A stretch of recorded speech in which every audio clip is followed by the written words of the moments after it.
Welcome to Picks with the Professor, the show where a real statistics professor gives you sports betting tips. I am your host, Professor Sides. It's my actual job title and last name, which is part of the reason why the mathematical model that I have built to predict various sports outcomes is affectionately known as Sideline. You'll hear more about the model during the course of this episode, set to cover select college basketball games scheduled to be played on Friday, January 6th, 2023. In case you're new here, check out the webpage on the banner. It's www.pickswiththeprofessor.com/new for explanations, full recommendations on wager scaling, where to find additional picks, and community rules. Key there on the additional picks, we're going to cover the biggest, the best games, which for this Friday slate is games that aren't terrible to have on your television set, but they're not going to be quite as good as the last couple of days we've had. But I picked out the most interesting games I can find an angle on. But always remember, there are no locks in gambling. So Sideline parses its picks into two categories, plays and leans. The plays are good enough to blind back and profit in the long run, while the leans are around 51%, basically just needing a little bit extra oomph before the model wants to play on that extra half a point, full point, point and a half, whatever, to get it to profitable in the long run. Remember, I'm not shopping around trying to find that extra value. You should. But, if I shop around and get every single best number that's out there, and a lot of you are only playing with 2 or 3 books, and I show profits, you can't get them. That doesn't do anybody any good. I'd rather go the other way around. I'd rather me show less profits and you get more because you're able to shop around. So that's kind of what the leans are there too, to kind of say, hey, if you could find a better price, maybe it's worth an investment. But at the only one book that I'm using for picks, it's not. You got to remember, we're only going to cover the best games of the day, but the results of the totality of all recommended picks. I love the model plays. They've been good to us all season. Plays of the day, where I can pick out my favorite games day of at the best numbers, the games that still have the best numbers available to them over on Patreon, and giving a lot of totals, Discord if you're a totals player. All of that can be found at the BetStape and the Google Sheet link in the show description. That Google Sheet also contains a full set of projections and picks on every single game. And if you want early access to the picks and projections, see the Patreon. That link is in the crawler below and the show description.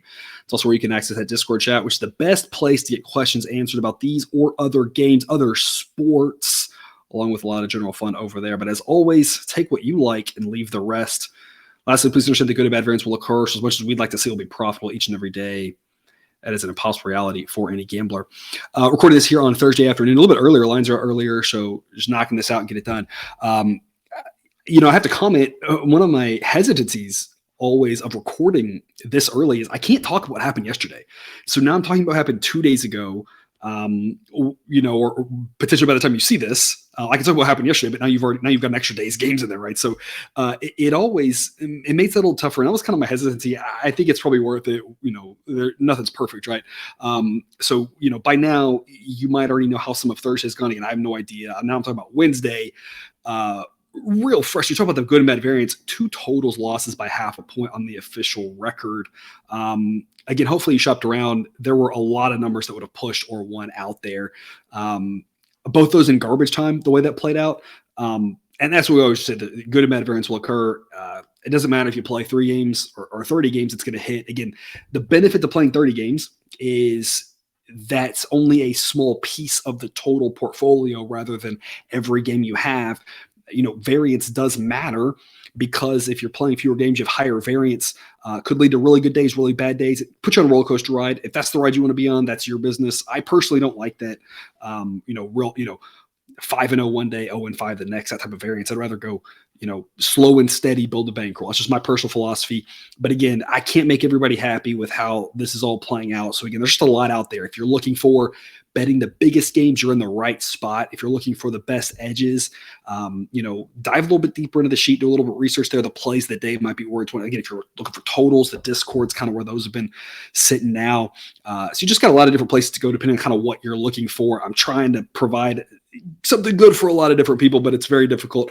But again, just a couple of those frustrating losses on those totals here on Wednesday. Hopefully we'll have some better luck here on Thursday. Maybe we'll get a couple of those good variance things where it's up in the air and the players are just barely playing, and it'll go our way. In the long run, it will.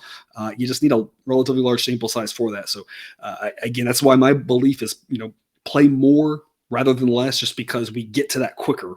But again, whatever you do that works for you, obviously is good. I think there's about 14-ish games or so here on Friday. We're going to cover half of them, about half of them here in this episode. But before we get to that, some reminders. Please hit that like button if you're on YouTube. Also, if you aren't yet, please consider subscribing or following. It's free, and if you turn on notifications, then you won't miss any of the college basketball, MLB, or college football content that this channel provides. I've already mentioned the Patreon, but check it out if you haven't yet. Lots of great benefits over there above and beyond what happens here. $3 per month gets you those plays of the day. Another $2 per month access to the Discord chat. And for $5 more a month, you get ad-free shows delivered to you earlier than the general public and immediate access to all the picks. Numbers don't always move the direction I play them, but more times than not, they don't. It's kind of weird. We've had a rougher Tuesday and Wednesday, but gotten great line movement our direction. That closing line value, I'm not as big a believer in it as some are. I think in general, I think it's one of those, if you're making good picks, you'll get closing line value, but just because you have closing line value doesn't necessarily mean you've made good picks. I believe in the process, though. I think we're making good picks. I think closing line value is evident of that. The games haven't gone our way for the most part these last couple of days. It's been a little frustrating, but I kind of just trust in the process here and saying, hey, if other smart people are seeing the board the way we are here, the way the model is, the way I'm seeing it, I think in the end that probably means good things, even though it's been a rougher Tuesday, Wednesday, and hopefully Thursday's great. By the time you watch this, you've been celebrating a lot of Thursday wins. I have no idea how it'll go out because you never really know. I always talk about, baseball season's a fun one, but you go back and look at the baseball daily record and it's a lot of ups and a lot of downs, but overall much better than good than bad. But each day you just never really know, right? But again, even if you're not with us on Patreon, you get a lot of fun stuff over there. But if you're not there, we're still thrilled to have you here. Let's get to it. Sorry, I've rambled a little bit longer today. All that's courtesy of BetOnline. Sign up link in the show description. Current at the time of this recording here on Thursday afternoon. Going to kick us off 6 p.m. Central. Penn at Cornell. One of the probably top 3 games here on the night. Every game is on television here. Depending on your assuming you've got ESPN Plus, ESPN3, CBS Sportsnet, right? All those things. Every game's on TV. But one of the more interesting ones here, I think, Penn and Cornell. Penn only 8-7, but I think an above average team overall. Cornell 11-3, also an above average team. 2 pretty solid Ivy League schools. The Ivy League tends to have, I believe there's 8 schools in the Ivy, and they tend to have about 4 that are, usually pretty decent. That makes that little 14 tournament they do at the end that they started up now the last couple of years pretty interesting. It's usually 4 decent teams. These are 2 of them right here. Cornell's a 3-point favorite. That is a model play. That's what I'm going to recommend to you here. So I'm adding an extra half unit to it. I like Cornell here. I love laying a short number. Obviously, I'd rather lay 2. I always talk about 2 is one of my favorite numbers to lay because winning by 1 is just not that likely in the grand scheme of things. Not impossible, but not as likely. But Cornell -3, I think is a great investment. Model would say to play it up to 3.5. I think maybe you could get away with playing at -4, a little bit riskier there, but I think 4 may be okay. I wouldn't want to play it beyond that, though. Model says 4.8 is what it should be. We've backed Penn a lot this year. We backed them 9 times and gone 7-2. But we backed Cornell 7 times and gone 5-2. And the other 5 times they've covered all of them. So Cornell 10-2 against the number this year. And I'm just not sure the numbers quite caught up to me yet. They've been really good. They've been on the rise. And I think we're still trying to play catch up to just how solid this team is. And they're not the best team in the world, but for the Friday night slate, they're one of the better teams playing. I think at home, they can get the job done. They play really fast. Penn plays at a pretty average speed. Both these teams, with regards to their talent level, are pretty carbon copy of each other. Both of them have good offenses, bad defense. There's a reason why this total is 155. And the model would lean, not picking over, but the model would lean even over that. I mean, this should be a fun game with regards to a lot of offense, not a lot of defense, and decent teams.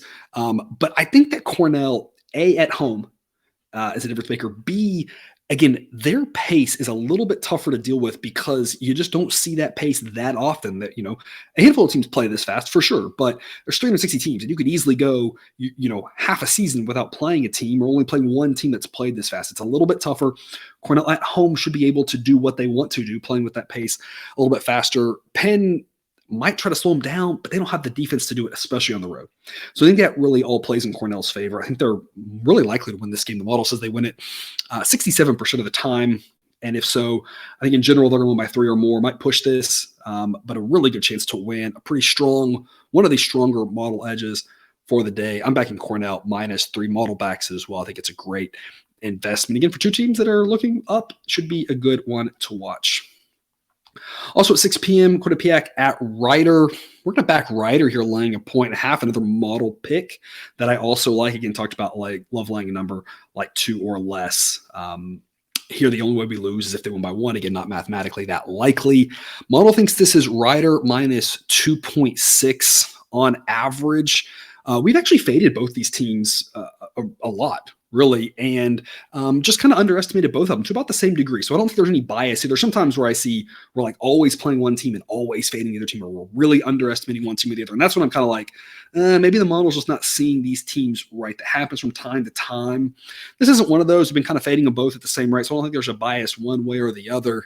I'm not convinced that Quinnipiac is the better team. They might be. They might not be. I mean, it's rounding error, I guess, is what I would say here, that these two teams are pretty close. And by the end of the season, sure, one will have performed better than the other. But, these two teams are pretty interchangeable. If Quinnipiac's the better team, it's by the slightest of margins. So, I mean, in that case, just give me the home team laying a really short number like this. You can play money line if you want a little bit of odds. In general, laying odds, it's not a great strategy. For the most part, there's times when you should, for sure, but for the most part, it creates a level of difficulty that probably just isn't worth for most people. If you really know what you're doing, absolutely. But otherwise, I just say lay the 1.5, really. And if they win by 1, you just kind of shrug and laugh and move on with life. I think laying the 1.5 here with Ryder makes a lot of sense. Like I said, two teams that I think are pretty interchangeable, very average. Decent offenses, very average, decent defenses, just very run-of-the-mill teams here. Quinnipiac's going to try to play it a little faster on the road. I'm not sure how successful they'll be, but it's not quite that pace like I talked about with Cornell. And Ryder plays a little bit faster than Penn does when you compare back to the last game. So I don't think it'll give them as many problems. And I think Quinnipiac trying to play at a faster pace might struggle a bit more with that on the road. So I think a little bit of a home edge here for Ryder makes a lot of sense. In a game, in a conference, I don't give big home edges to this conference because a lot of the travel is really close to each other. So I'm not even giving a big home edge. I just think Ryder laying a short number at home, there's still the travel, the comfortability of your gym, that sort of thing, I think is where Ryder can get it done here, laying a short number. Model would play this up to 1.5. This is as high as it would play it. You probably can play it at -2. Just take the push or whatever, because then if you play it, you push. I mean, it's not like if on a Saturday, I might say differently, or a Thursday with a bunch of games, because like that capital can be used elsewhere. Your capital is probably not going to be going elsewhere on a Friday night with this very few games. So if you play it, you push, no big deal. So I think playing 2 probably is fine as well, but we would still want to play it any higher than that, because these two teams are relatively even. So we've got an edge here if we're laying a really short number with the home team, but that edge goes away as the number gets bigger. 6 p.m. Central, Detroit at Wright State. Not a lot of defense is going to happen in this one with regards to how this was going to go. It's kind of like that first one. Should be more fun, a little bit sadder of basketball, because it's that first was a little bit more about really good offenses. This one's more about just bad defenses, more or less, between these two teams. We're going to lay the 3.5 with Wright State. Sideline says it should be 4.9. Model says it would lay it up to 4. I tend to agree. I think 4 is a reasonable number to lay. I think Wright State is the better team, not by a ton, but by enough that at home, I think laying 3, 3.5, 4 is a pretty good investment. I don't want to lay more than that, though, because now we're getting easily into the range. There's a lot of ways they can win, but the bet doesn't win. So 3, 3.5, 4. Good numbers to lay with Wright State. Again, I think they're the slightly better team. Detroit's defense is terrible. Their offense is pretty solid, and Wright State's defense isn't that good. So, I mean, Detroit's going to score some points. But Wright State, I think, just is going to have a huge edge offensively when they've got the ball. Their offense isn't anything to write home about, but Detroit's defense is so bad. And at home, I think Wright State, they're kind of meh offense against the bad defense at home. That's kind of the place that it should shine. Or on the road, maybe not on the road, you're a little bit more concerned about, like, if that offense doesn't show up, like, all of a sudden they can't exploit the other team's weakness, but at home they should be able to. And so backing Wright State here, I think, makes a lot of sense. Again, up to 4. With regards to how we've done on these two teams, how the model's done, everything's just ho-ho, so-so, nothing really to speak of. It's just Wright State's a little better team. Laying a small number makes a lot of sense. It's really that short and simple. Back to the Ivy League for the last 6 p.m. game we're going to cover until we get to the overtime segment. Harvard at Brown. Brown letting us down last time they were featured here on this show. But I'm going to go back to them here. I'm going to lay the one with Brown at home against Harvard. Obviously, Harvard a decent team. Both of these teams kind of the undercard, and it's at the same time. So the true boxing analogy doesn't really hold. Kind of the undercard of that first one. I mean, two decent teams here in the Ivy League, but both a little bit worse than Penn and Cornell. Harvard's got a lot of love with a couple games that they've played where they've looked really good, but you have to remember they've got a couple games where they haven't looked that good as well. They're just a so-so team, and that's the same for Brown. Neither one of them is anything special. Home team laying 1, I think is just too good to pass up. Model would lay it up to 2.5. Again, given that your capital is probably not tied up where else, or maybe even up to 3. The model likes laying it here with the home team. It says it should be 3.1. We faded both these teams a decent amount. Hasn't gone well. Both of them have kind of overperformed that. But again, I just don't think either team's that great. It's hard to really differentiate them with regards to just overall talent. You'd say, Harvard, might be the better team, probably the better team. But if they are, it's by rounding error. There's a decent chance they really aren't. Again, it's a short season so far. Haven't had a lot of games. Like I said, if you told me these two teams were equivalent, sure. Harvard's a little bit better. Sure. If they're a little bit better, lay the one with the home team. I think it's still a good investment. So it's kind of one of those, either way you look at it, it's either a decent play or a good play. And those are the types of investments I think make a lot of sense in the long run. So I'm going to lay the one with Brown. Again, laying it up to 2.5, 3 probably makes a lot of sense.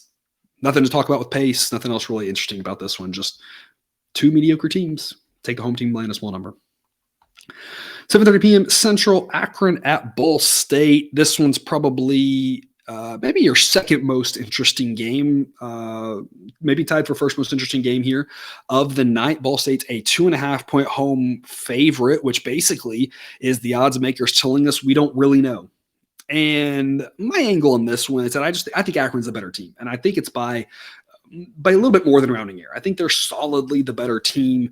Sideline says this should be Ball State on average by 0.5, which basically just means they win 51% of the time instead of 50% of the time. Obviously, when you're betting, if you bet minus 0.5 or plus 0.5 or 0, there's no difference between those because you don't tie in college basketball. But when we talk about average margin of victory, that minus 0.5 is different than a plus 0.5 because it just means you win slightly more times on average and you lose. So it means they win 51% of the time here. But I mean, give me plus 2.5 and a team that wins 49% of the time. And then of the times that they lose, you would talk about losing by 1, not overly likely. Losing by 2 happens a lot. So if they can keep it tight, losing by 1 or 2 obviously is pretty possible. I'd love 3.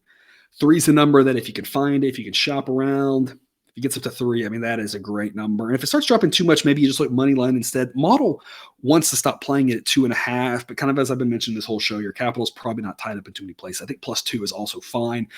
You only push, but again, if you push, it's like you didn't make the wager, and again, it's not like you needed that money anywhere else, probably on a Friday night, because there's not a lot else happening. So plus 2.5, here's the official pick. That way we win if they lose by 2. But if you take plus 2, I think that's fine. Again, 3's though the number where I'm starting to get really excited about this. I just think they're the better team. Otherwise, when you compare them, I mean, the biggest thing is Ball State's got a better offense. Akron's got a better defense. So that should be a real interesting side of the ball. That's where the talent's really going to shine. The other way, when Akron has the ball against Ball State, it's just going to be mediocre offense, mediocre defense, that sort of thing. But Ball State's offense against Akron's defense is going to be kind of where this is the two best units on the court. And that's probably who's going to decide it. But again, I think Akron's a better team, so I'm going to take them as the road team here. We've actually faded Akron a lot more than Ball State, so it's kind of a change of pace for the model. We've been fading Akron 10 times, gone 6-4 doing it. We've backed Ball State 10 times, gone 6-4 doing that. But here the model's going the other direction and just says this is more of a coin toss game, so getting 2.5 points or plus odds on the money line is a good investment there. For some action here on your Friday night. 8 p.m. Central, Stanford at Cal. When either, again, 3 games, it's probably rising to the top of the interest level, not because Cal is very good, but because Stanford is pretty decent, and at least it's a Power 5 matchup. It's not on the Pac-12 network, right? You can watch this one on one of ESPN. I think ESPNU's got this one. I'm going to grab the 8 with Cal. Of all the picks so far, this is the only one that's not a model play. The first 5 games have all been model plays. This one's just a model lean to Cal. The model wants 9. And I tend to agree with it. If I could get 9 with Cal, that's where it's starting to get really interesting because Stanford's the better team. But on the road, Cal's starting to figure it out a little bit and at least get towards mediocrity, I guess is the highest I can say. I mean, they're not looking good, but they've at least shown more signs of life as of late, starting to get a little bit healthier. they're going to get blown out a lot in Pac-12 games, but it's mostly going to be against the UCLAs of the world, the Arizonas of the world. Maybe throw Washington State in there, maybe Utah, right? Or on the road, right? The better teams are on the road, but at home against the Stanfords of the world, the Washingtons of the world, right? That's where they're going to at least be able to hang in there. Those are their chances to win here, get an extra win in conference. They already got the one at home against Colorado. Cousin Jared and I were talking about that one on yesterday's show. I'm not sure they win this one, but I think at home against, again, a so-so team relative to the strength of the Pac-12, again, a fairly strong conference this year, I think they can hang around. So I like +8. Again, model wants 9, but I think 8's still an okay place to play this at. If they hang around, hopefully that's where they stop fouling, and they don't foul, down 7 with 15 seconds to go or something like that. They just let them dribble at the clock and could lose by 7. Maybe they hang around, and lose late, lose by 3 or 4, something like that. And they might pull it off, right? I mean, there's just a lot of ways we can be successful in this one.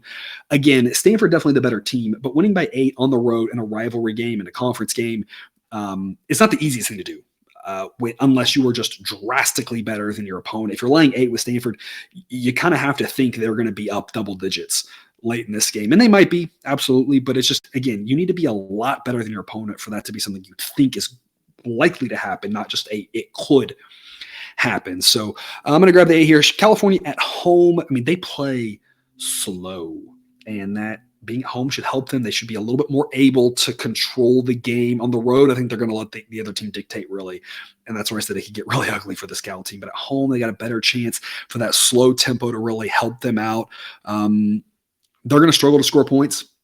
There's really no other way to say it. But if they slow the pace down and limit the number of possessions, them struggling to score points still they should be able to muck it up, I guess is what I should say. And that gives us a better chance of covering 8. So again, model says 6.7 is what it should be.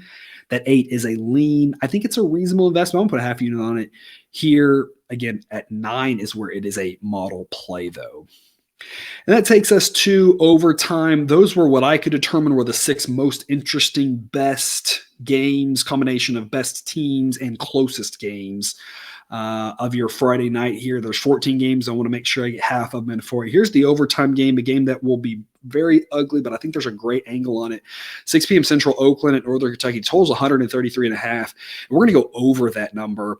The model says this should be almost 140. And I tend to agree with it when you look at it, because Northern Kentucky plays slow, but Oakland plays really fast.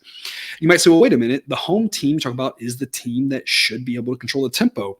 The better team is the one who's more likely to control the tempo. And I would agree with that in general, except I think that holds true, 7 times out of 10, 8 times out of 10, I don't know, more times than not.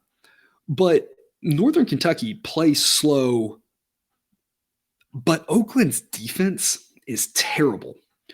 What is Northern Kentucky going to do when they have the ball? When Oakland's like barely playing defense, when they're not getting back on defense, when they're not guarding people well, is Northern Kentucky just going to be like, no, I'm not going to shoot this wide open 3. I'm just going to keep passing around. Are they going to say, oh, no, I'm not going to take this layup? Like, that doesn't make a lot of sense, right? And I'm sure that there will be times when Northern Kentucky is just going to dribble around and not force Oakland to play defense. But there's enough times where they're going to almost have to score quickly, because Oakland plays such little defense that they're going to score quickly. And that's going to give the ball right back to Oakland, who plays fast, and they should get some points as well. When Oakland has the ball, it's a pretty 50-50 matchup. They should have some success. They've got a decent offense. Northern Kentucky's got a decent defense.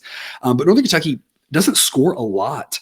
And I think they've got to be excited to go up against a bad defense, And again, if it's me and I know my offense, if I'm the Northern Kentucky coach, and again, I try to handicap these as if the coach is making the smartest move, which more times than not happens, but not always, right? My game plan here against a team like Oakland is our offense isn't very good. We tend to slow it down because we don't really want to rush our shots, because if we rush our shots, our offense gets worse. But playing against a bad defense, when we get good looks, we have to take them because our offense isn't that good. It's not like, Virginia, Villanova. They can slow it down, and they have such good offense that they can still find a good shot with 6 seconds left in the shot clock. Northern Kentucky's offense isn't good enough to do that. Just in general. So I think they've got to take the open looks when they can find them. So I think it's going to kind of speed them up a little bit to a successful degree. Defensively, they're going to try to slow Oakland now, but Oakland, I think, is just plays like the pants are on fire, doesn't matter really what. So I think this game gets much closer to 140 than 130. 133 and a half, I think, is just too low. Again, the model says that. It says 139 and a half. I just think that there should be enough pace in here. Oakland by naturally, Northern Kentucky just by sheer accident, that this game can get, again, closer to an average number of points in a game, which is 139, 140, than 133 and a half. So going over here, especially at a low number like this, makes a lot of sense. Just too good to pass up, in my opinion. And that's all I've got for you today. Thanks for tuning into this episode of Picks with the Professor. Don't forget to subscribe so you can enjoy all the sports betting content we provide on this channel. Jumped right into your feed. Be back again tomorrow with more sports betting content. Maybe a little bit longer show here for Saturday games. Got a huge slate. Should be a lot of fun. But until then, as always, best of luck. And remember, you can eat your betting money, but please don't bet your eating money.